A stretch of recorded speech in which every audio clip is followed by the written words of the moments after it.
What do you do when you're sitting down for that first pack, Jake, for the draft? Do you visualize? Oh, I try to just clear my head entirely.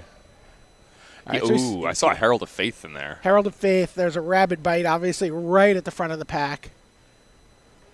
Not a ton else. By the way, just want to note, see that card, Tectonic Rift? Mm-hmm. That card was in the winning draft deck from Grand Prix Chiba last night.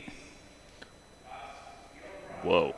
That card, I mean, all right, so Herald of Faith is going to be the pick, but I just want to point out that Tectonic Rift won a GP last night.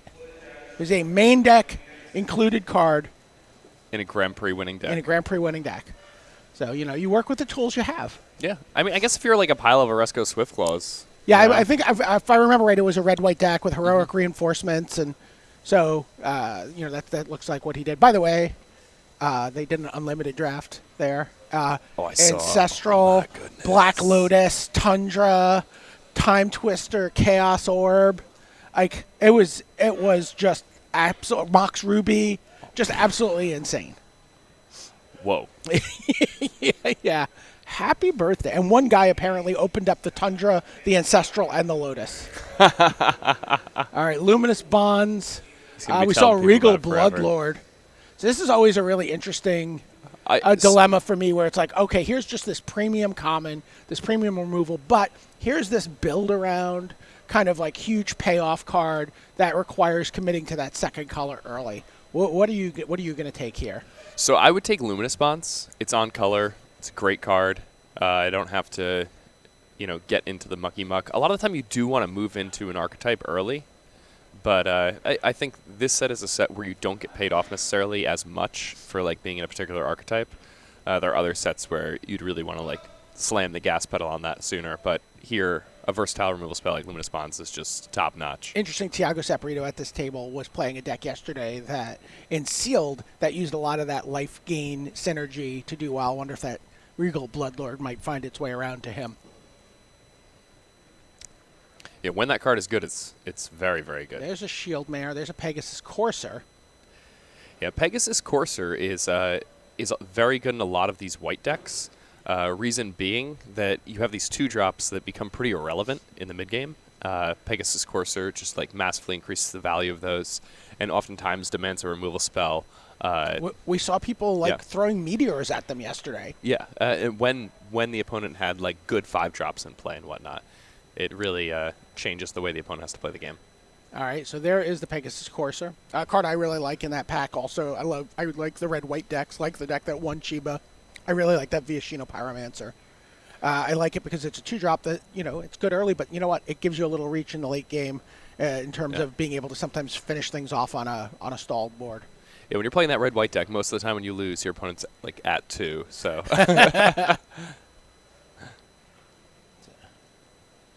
So not a lot here. He's got to start maybe thinking about a second color. Likes that Disperse, likes Essence Scatter. I like Essence Scatter, I think. But he is thinking about that Rustwing Falcon. I don't hate taking Rustwing Falcon. Essence Scatter is, I think, the best card in the pack by a fairly wide margin. I kind of do, but he's going to take the Essence Scatter. Great.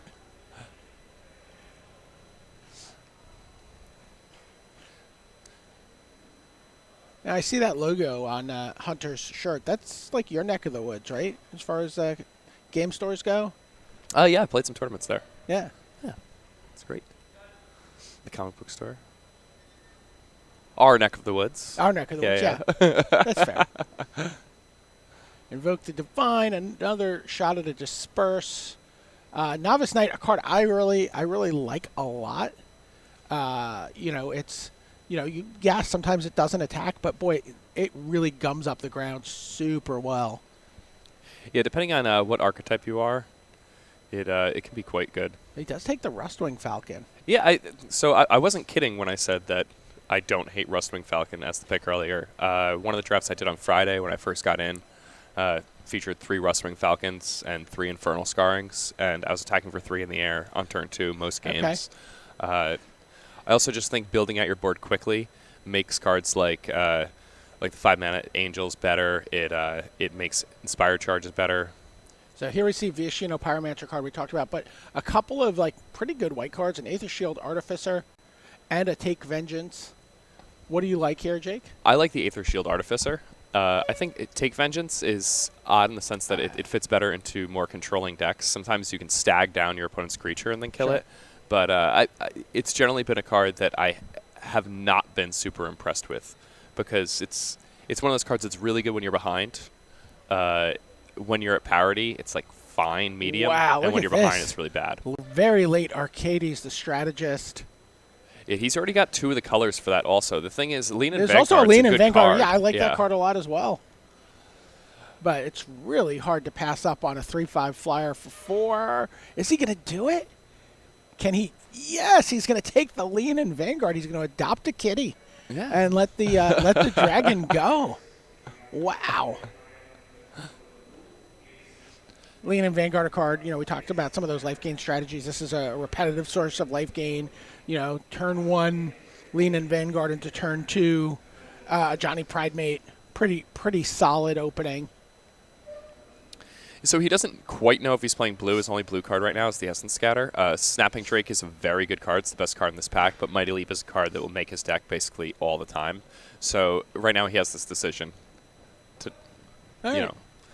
But Mighty Leap is a more replaceable card, I guess. Absolutely, yeah. It's pretty easy to get the pump spells regardless of what color you're in. Snapping Drake, Evasion really strong in this format. I think a 3/2 flyer for 4 at common is probably the card I have first picked the most throughout my Magic career. There's a wall of mist waiting to get paired up with that Arcades that's going around the table, waiting to attack as a 5/5. Yeah, the buddy following it around. Yeah. He's just going to take the dual land there. You never know what happens. Yeah.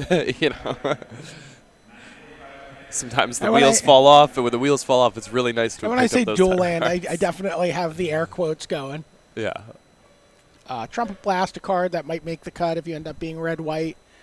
Yeah, I like Two-Headed Giant also as a pick here. I mean, it's not really the most relevant what you're taking at this stage because most of those cards are unlikely to make the deck. Frilled Sea Serpent certainly on color, but it looks like he did take the Trumpet Blast there. Mm-hmm. Oh, wow, Viashino Pyromancer are very late. Also a Field Creeper, but he didn't take the Aether Shield. Artificer doesn't really have any artifact creatures at this point. And thinking maybe that red-white deck might be open for him. Yeah, I mean, right now his only red cards are Trumpet Blast and the Viashino Pyromancer, but that can change very quickly. He hasn't passed much red, so it's likely he'll have a very good red pack 2. Catalyst Elemental not going to get taken over. Just random card there. Root Snare, Infernal Scarring. Infernal Scarring, a card you were talking about.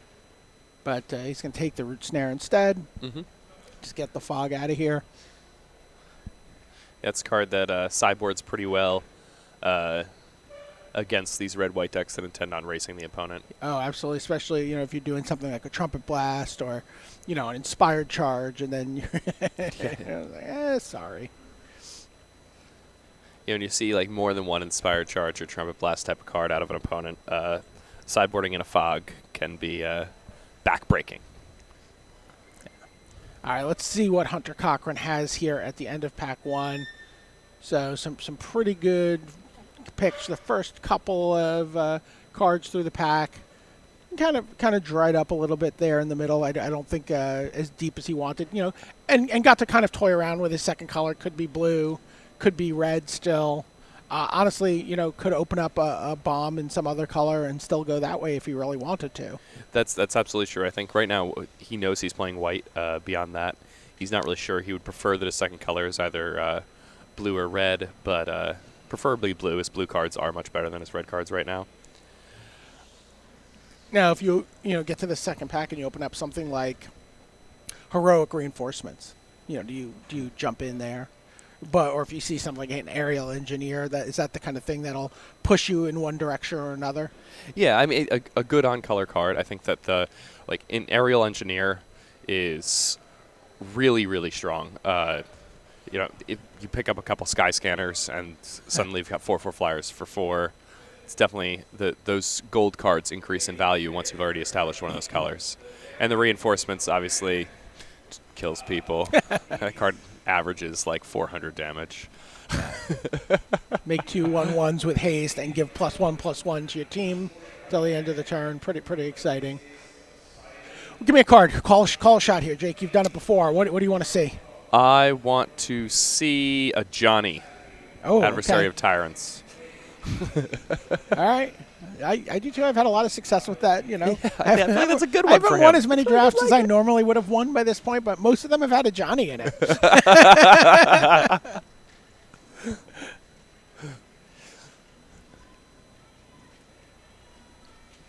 So, all right. Hunter Cochran, they're just waiting till everyone's got their cards counted out. Everyone's all on the same page. If a Johnny cost 1 less, would it just be a modern staple? Like the -2 is kind of disgusting if it costs 3, right? All right, there's an Open the Grave. Oh, there's another Regal Bloodlord. Viashino Pyromancer comes to the front of the pack. There's an Open the Graves. Nothing really exciting. Like Gutter Snipe can be a pretty good card in these decks. Considering Rabid Bite, it could do anything. He likes the Aviation Pioneer. Yeah, I think that Open the Graves is the best card. Aviation Pioneer is the safer pick. Pyromancer, if you took something like Pyromancer, it would show an incredible tendency to like the red-white deck. Like they would say that he loved that deck. Open the Graves is the best card, in my opinion, here. And that's going to be his first black card. Yeah, and I think black. It's a really powerful card. I was talking with Paul earlier this morning, and he was like, "How do you lose if you play that on turn 5?" It's like, it's pretty hard to do. Or especially if you're a deck that is lower on the curve, and you're just sending creatures in, and you're losing 2 of your creatures, but 3 of them get through, but then you replace those 2 creatures immediately. Wow, there's another Herald of Faith. Yeah, and he's getting rewarded quite well for cutting off white in pack 1. Yeah, and he's checking and seeing if there's anything that might be coming back around to him at the end of the pack. He is going to take the Herald. He's like, all right, maybe this Hired Blade will make it back around the table. I don't know. And showed like he still is thinking about that just doesn't commit him to playing black at all. He could still, if he gets past another Essence, got to go, oh, okay, blue-white is where I want to be. Mm-hmm. Yeah, he's not locked into black at all. But if he does want to pivot in that direction, having access to a card like that is just really valuable for him. Yeah, there's a Fell Spectre. Yeah, and the Fell Spectre is hands down the best card in the pack. Rupture Spire, I guess, is the only other card you would think about. But I'd be pretty happy getting a Fell Spectre here. He's like, oh, look at this Vigilant Baloth. What's that doing?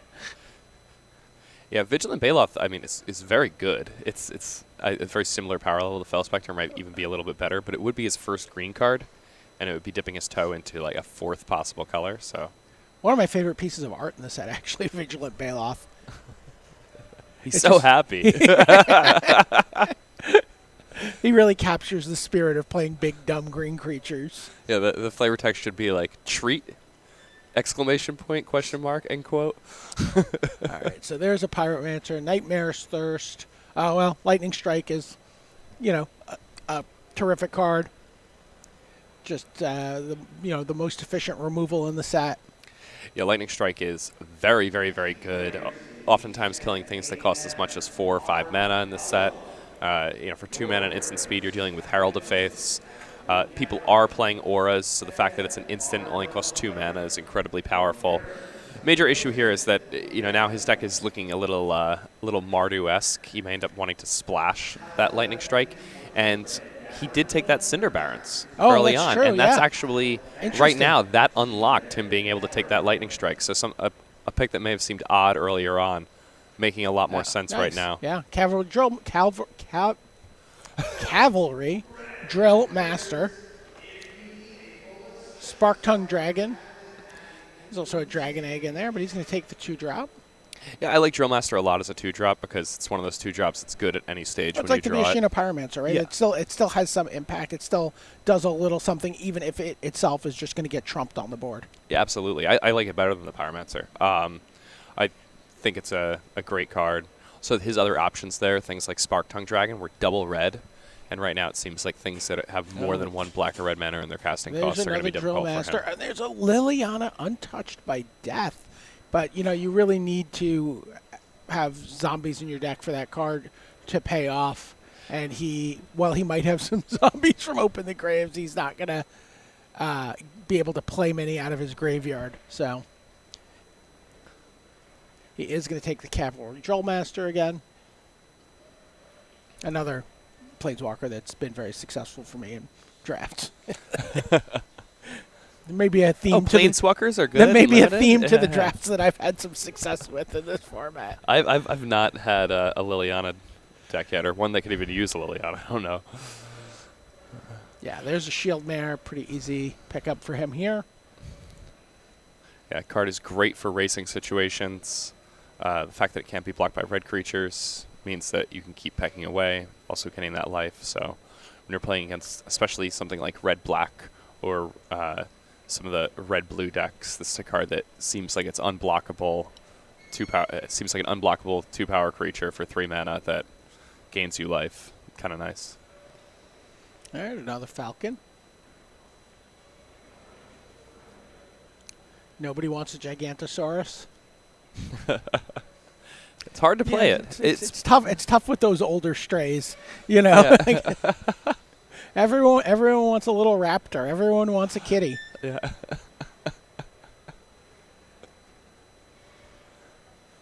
It already has a name. Ugh.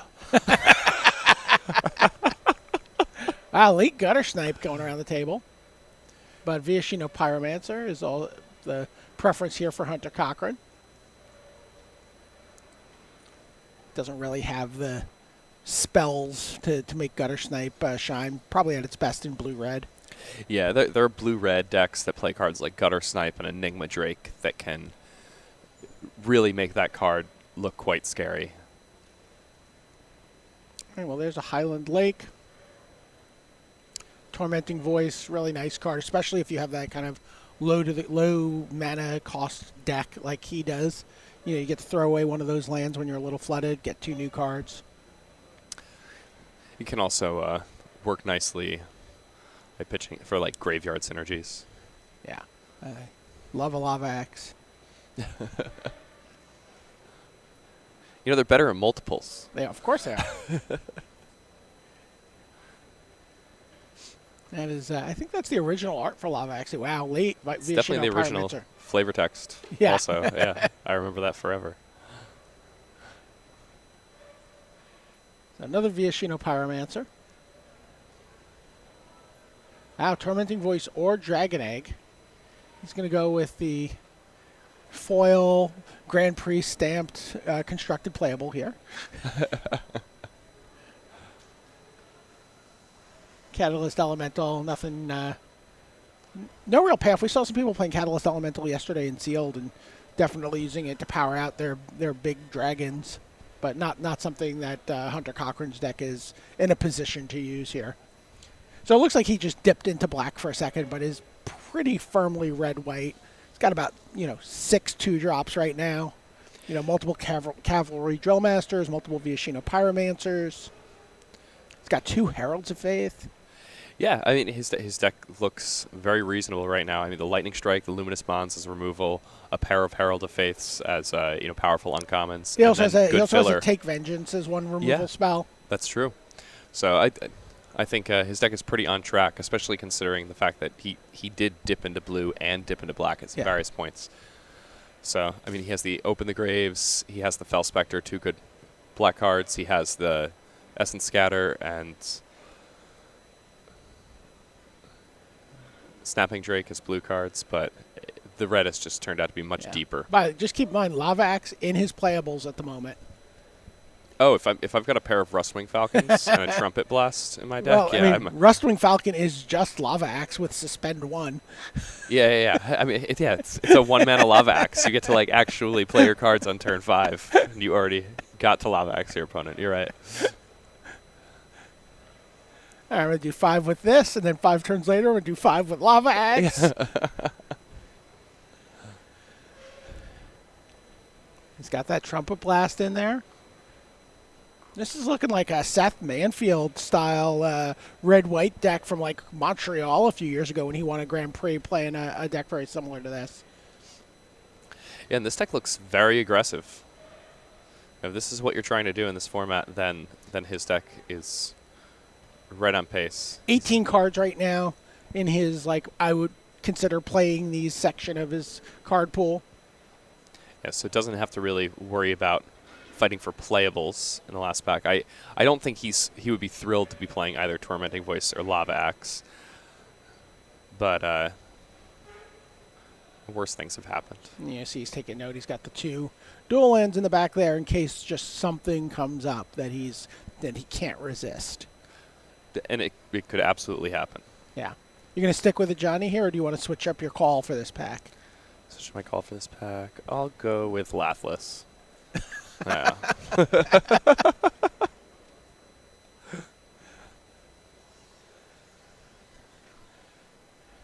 All right, that's Jake's call. He's looking for a Lathless. Johnny would be better, but yeah. I'm managing my expectations. Just want to see like Hunter's Curve go Rustwing Falcon up to Lathless Dragon Queen. The Falcons may not make his deck, for what it's worth.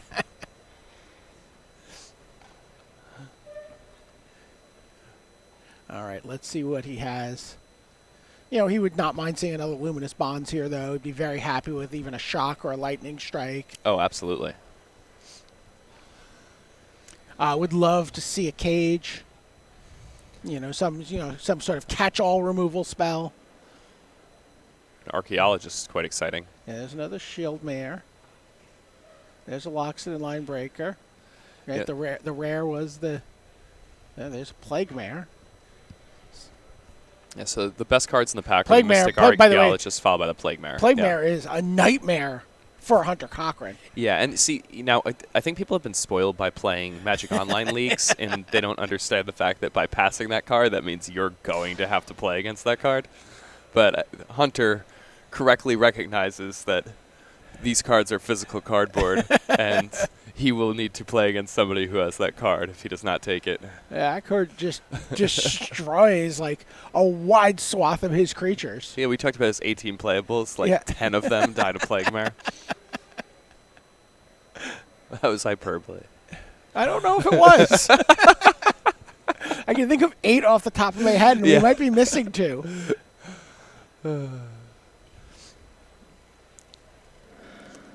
And again, still keeping himself open for the possibility, like some weird Mordu setup here. But I think he's going to be red-white, and he just hate drafted that. There's no card in there that was super outstanding for his deck, and that Shield Mare may even come back to him out of that pack, which is the card I think he would have taken over it. I absolutely agree. There's also a world where, things change. I guess it's a very far off world where he would play that card, but crazier things have happened.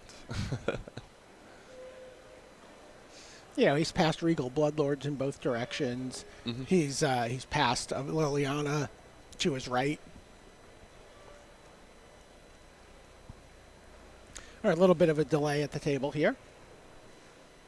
Not sure what that was about, but a very steady hand here from Hunter. Yeah, he's like, I am ready to pick. All right, so let's see what he's got here.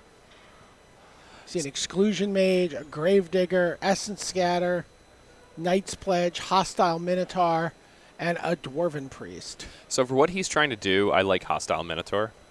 I think the best card in the pack is Exclusion Mage.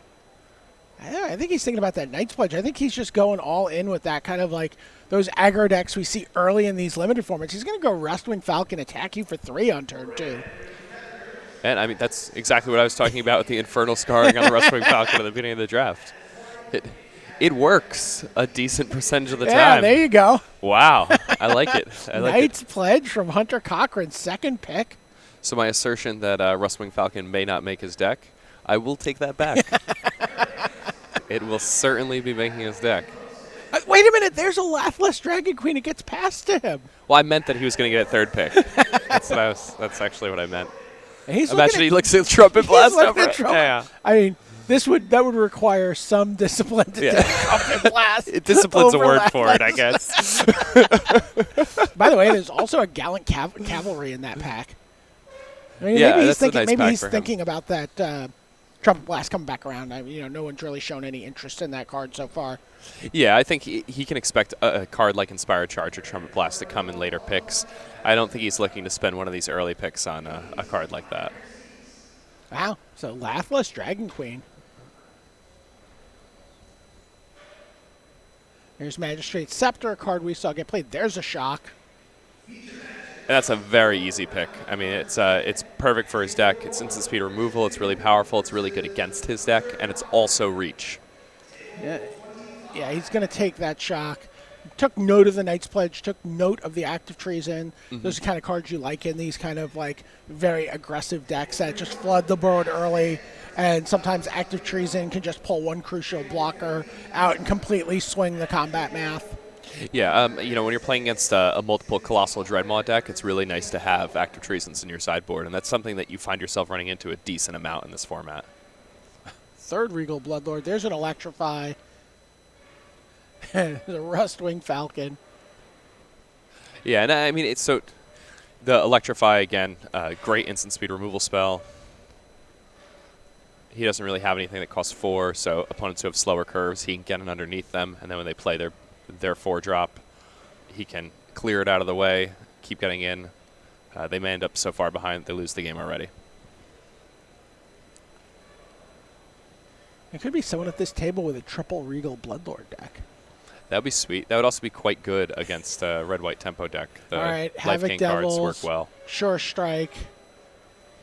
That's another card that's very good against him, a Skeleton Archer. But I think he's looking at the Sure Strike. There's also the Mighty Leap in there. I actually like Mighty Leap a little better than Sure Strike in a deck like this, where sometimes where you can get just stalled out behind those Colossal Dreadmaws, just to jump something up and over. But he did go with the Sure Strike there.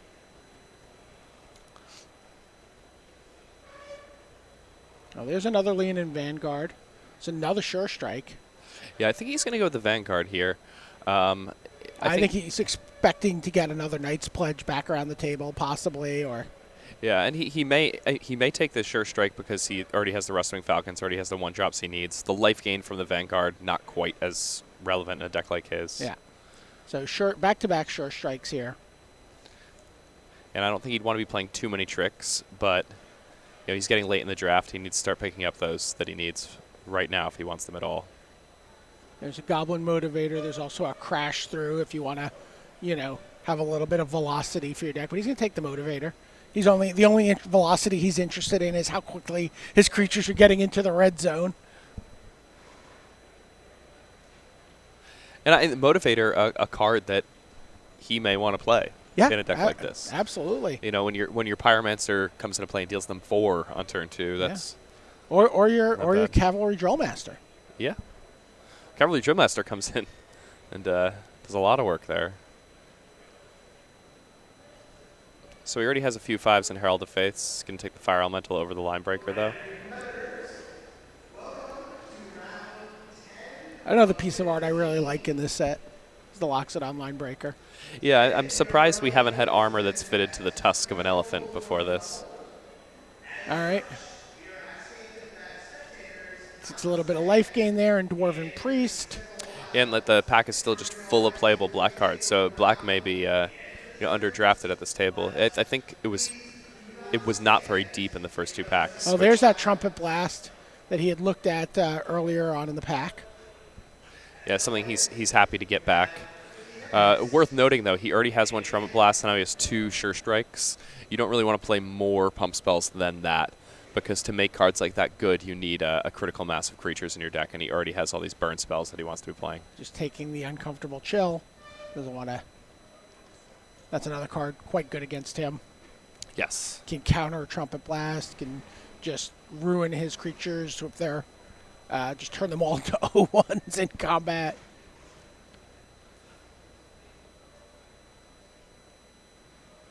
Let's see what anything came back to him here. He's going to take that Wall of Mist out. Interesting. I'm curious where the Arcades deck is at this table and where the Regal Bloodlord deck is at this table. Pretty gonna be pretty interesting to see where those land. I'm sure we'll get to watch some of these players here. You're gonna. I don't know, it looks like we're back at the beginning here of the draft. I'm not sure. But if you want to flash back to how this all started for Hunter Cochran, you see him taking a Herald of Faith here. But again, this was pack 1, so that's where it all started. Herald of Faith. He ended up with a pretty solid red-white deck, pretty aggressively curved. I mean, he's got 3 creatures, maybe 4, that he's going to play that cost 1 mana. He's got at least 6 2-drops. Yeah, and for what it's worth, there's a possibility that he decides to trim out some of those 1s. He has those Trumpet Blasts, he has those Sure Strikes, he has an aggressive deck, but he also has Shock, Lightning Strike, Electrify, Luminous Bonds, Take Vengeance, and he wants to include at least 4 of those. The Take Vengeance is probably not making his main deck, but he wants to be playing all of those other cards for sure, and he doesn't have any token production, he doesn't have any creatures that go wide, so it's going to make those wide pump spells not as good because his deck won't really have that critical mass of creatures. All right. Well, we'll see how it turns out. I'm sure we'll get a chance to watch Hunter Cochran at some point in the next couple rounds in the feature match area. We've got live Magic coming up right after this. Don't go anywhere.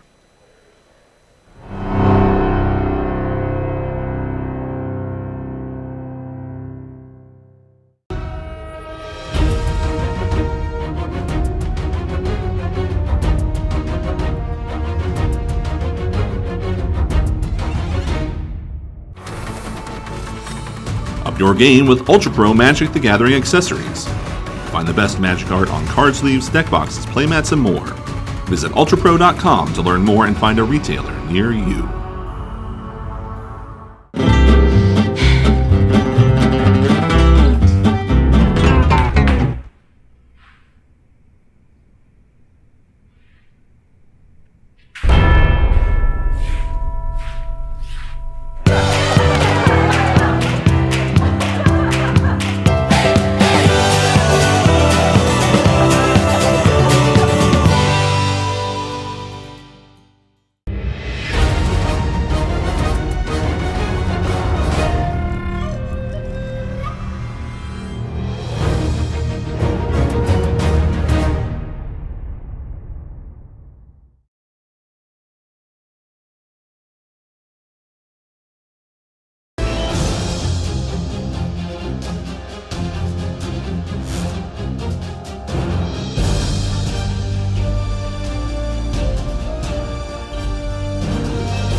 Welcome back to Grand Prix Sacramento. TJ Rogers with Paul Rietzel, and we are getting ready for the third